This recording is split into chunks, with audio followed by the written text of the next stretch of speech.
જણાવો હિસાબો અથવા નામું એટલે શું? જણાવો હિસાબી પદ્ધતિ અથવા નામા પદ્ધતિ એટલે શું?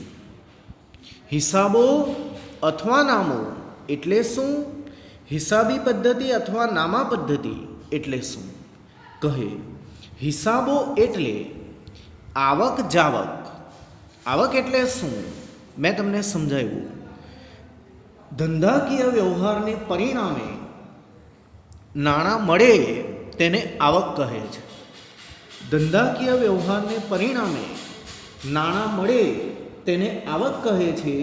ધંધાકીય વ્યવહારને પરિણામે નાણાં જાય તેને જાવક કહે છે. ધંધાકીય વ્યવહારને પરિણામે નાણાં જાય તેને જાવક કહે છે. હિસાબો એટલે આવક જાવક તેમજ ઉપજ ખર્ચ અંગેની નોંધ. કેટલા રૂપિયા મળ્યા છે, કેટલા રૂપિયા ચૂકવ્યા છે, કેટલા રૂપિયા આવ્યા છે, કેટલા રૂપિયા ગયા છે, એની જે નોંધ કરાય એને જ હિસાબો કહે છે. હિસાબો અથવા નામું એટલે શું? હિસાબો એટલે આવક જાવક તેમજ ઉપજ ખર્ચ અંગેની નોંધ. હિસાબો એટલે આવક જાવક તેમજ ઉપજ ખર્ચ અંગેની નોંધ. હિસાબી પદ્ધતિ એટલે શું? તો હિસાબો રાખવાની પદ્ધતિને હિસાબી પદ્ધતિ કહે છે. તમે કોઈ રમત રમો, દાખલા તરીકે ક્રિકેટ રમો, તો એ રમવાની ચોક્કસ પદ્ધતિ હોય છે, એ મુજબ રમાય. તમે દાખલા તરીકે વોલીબોલ રમો તો એ રમવાની ચોક્કસ પદ્ધતિ હોય છે, એ મુજબ રમાય. તમે ધારો કે મકાન બાંધો તો એ મકાન બાંધવાની ચોક્કસ પદ્ધતિ હોય છે, એ મુજબ મકાન બંધાય. તમે ધારો કે મોટર કાર ચલાવો તો એ મોટર કાર ચલાવવાની ચોક્કસ પદ્ધતિ, રીત, મેથડ, આવડત હોય છે, એને જ હિસાબી પદ્ધતિ કહે છે. એના જેવું જ હિસાબો રાખવાની પદ્ધતિને હિસાબી પદ્ધતિ કહે છે. તેને નામા પદ્ધતિ પણ કહે છે. હિસાબો રાખવાની પદ્ધતિને હિસાબી પદ્ધતિ કહે છે, તેને નામા પદ્ધતિ પણ કહે છે. આપણે કઈ પદ્ધતિથી હિસાબો રાખવાના છીએ? દ્વિનોંધી નામા પદ્ધતિ. આપણે કઈ પદ્ધતિથી હિસાબો રાખવાના છીએ? દ્વિનોંધી નામા પદ્ધતિ. જરા જણાવો એ હિસાબી પદ્ધતિના લક્ષણો કયા છે? જરા જણાવો એ હિસાબી પદ્ધતિના લક્ષણો કયા છે? જે રીતે આદર્શ વિદ્યાર્થીના લક્ષણ આવે. આદર્શ વિદ્યાર્થીના લક્ષણો ઓનલાઈન મેથડમાં કયા હોઈ શકે? નંબર 1 કે ઓનલાઈનમાં જ્યારે તમને ફોટોગ્રાફ મોકલવામાં આવે ત્યારે તમે તેને તે જ દિવસે અથવા 2-3 દિવસમાં લખી લેવું. નંબર 2 જ્યારે વિડીયોની લિંક મોકલવામાં આવે ત્યારે તમે એને એ જ દિવસે અથવા 2-3 દિવસમાં એક કરતાં વધુ વાર પણ જોઈ લેવું. નંબર 3 પોતાની જાતે પણ પ્રેક્ટિસ કરતા જાઓ. આ બધા આદર્શ વિદ્યાર્થીના લક્ષણ છે. જેમ આદર્શ વિદ્યાર્થીના લક્ષણ આવે એમ હિસાબી પદ્ધતિના પણ પોતાના લક્ષણો છે.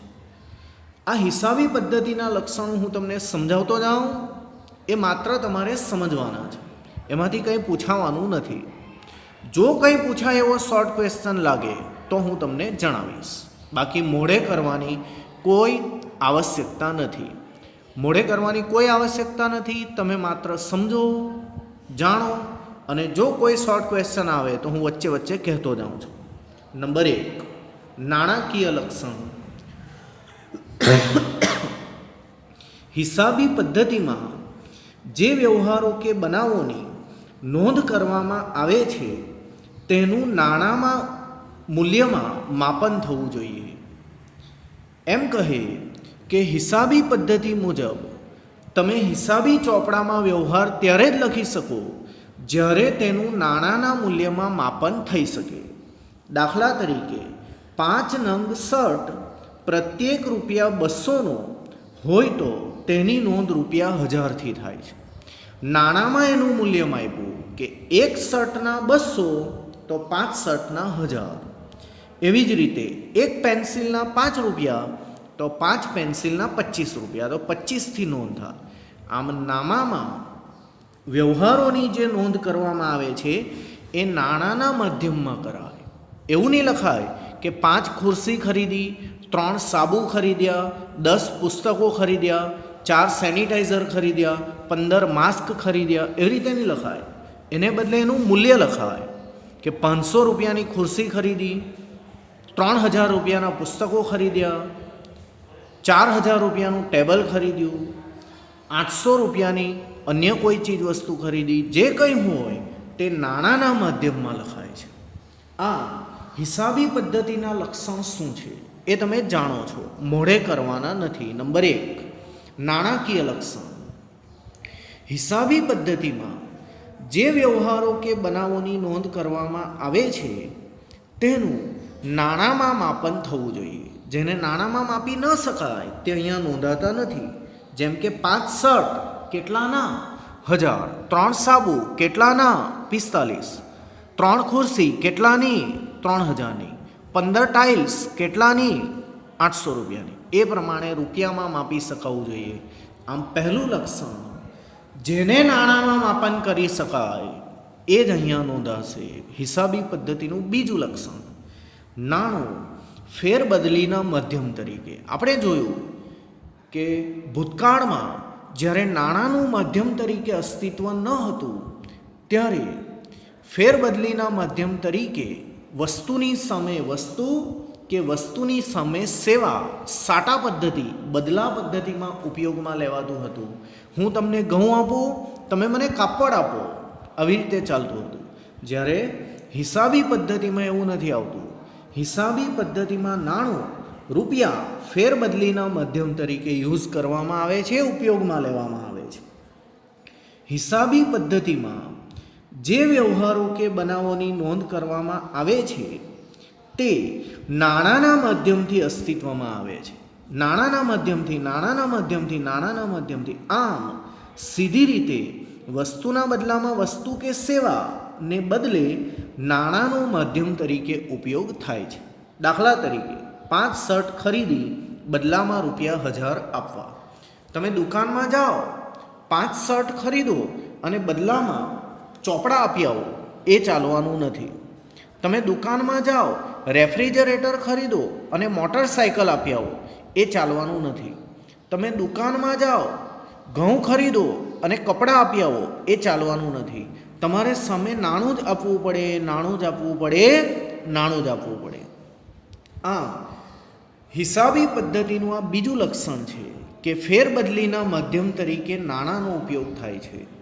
નાણું ફેરબદલીના માધ્યમ તરીકે વપરાય છે, નહીં કે કાપડ, નહીં કે મોટરસાઇકલ, નહીં કે અનાજ, એવું કંઈ નથી વપરાતું. નાણાં, સિક્કા, રૂપિયા, ચલણી નોટો જે હોય એનો ઉપયોગ થાય છે. હિસાબી પદ્ધતિમાં જે વ્યવહારો કે બનાવોની નોંધ કરવામાં આવે છે તે નાણાંના માધ્યમથી અસ્તિત્વમાં આવે છે. વસ્તુના બદલામાં વસ્તુ કે સેવાને બદલે નાણાંનો માધ્યમ તરીકે ઉપયોગ થાય છે. 2 લક્ષણ થયા. નંબર 1, નાણાકીય લક્ષણ એટલે કે નાણાંમાં માપી જ શકાવું જોઈએ. નંબર 2, ફેરબદલીના માધ્યમ તરીકે નાણાંનો જ ઉપયોગ, નહીં કે વસ્તુ કે સેવા. લક્ષણ નંબર 3, વ્યવહારોનું વર્ગીકરણ અને વિશ્લેષણ. હિસાબી પદ્ધતિમાં જુદા જુદા પ્રકારના વ્યવહારો થાય છે. કેવા વ્યવહારો?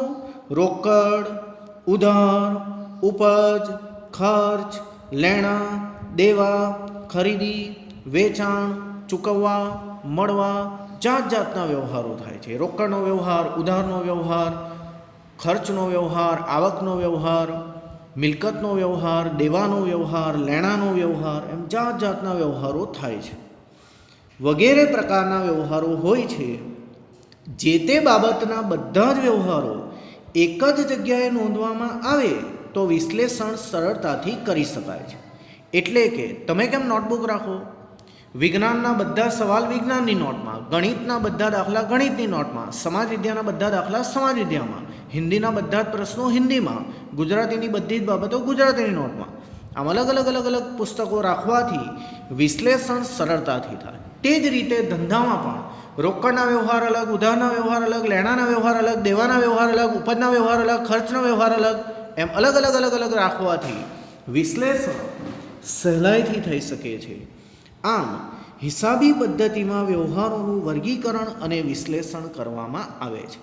અમારી પાસે આ એવી હિસાબો લખવાની પદ્ધતિ છે જેમાં હિસાબોને અમે કઢંગી રીતે નહીં લખીશું, જરા ઢંગથી વ્યવસ્થિત રીતે ગોઠવીને લખીશું. ખરીદીના વ્યવહાર, વેચાણના વ્યવહાર, ખરીદ પરતના વ્યવહાર, વેચાણ પરતના વ્યવહાર, લેણાના વ્યવહાર, દેવાના વ્યવહાર, ખર્ચના વ્યવહાર, ઉપજના વ્યવહાર, રોકડના વ્યવહાર, ઉધારના વ્યવહાર, બેંકના વ્યવહાર, બીજી બેંકના વ્યવહાર, ત્રીજી બેંકના વ્યવહાર, અલગ અલગ અલગ અલગ અમે વ્યવહારો એવી રીતે નોંધીશું જેથી અમને વિશ્લેષણ કરવામાં સરળતા રહે. આવું જો લક્ષણ તમને જોવા મળતું હોય તો એ હિસાબી પદ્ધતિનું લક્ષણ છે. આ હિસાબી પદ્ધતિમાં વ્યવહારોનું વર્ગીકરણ અને વિશ્લેષણ કરવામાં આવે છે. વ્યવસ્થિત વર્ગીકરણ, વ્યવસ્થિત વિશ્લેષણ.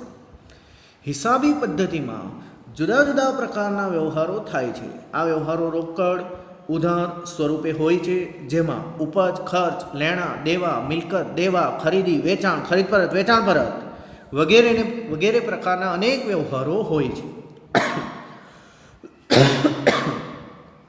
જે તે બાબતના બધા જ વ્યવહારો એક જ જગ્યાએ નોંધવામાં આવે તો વિશ્લેષણ સરળતાથી કરી શકાય છે.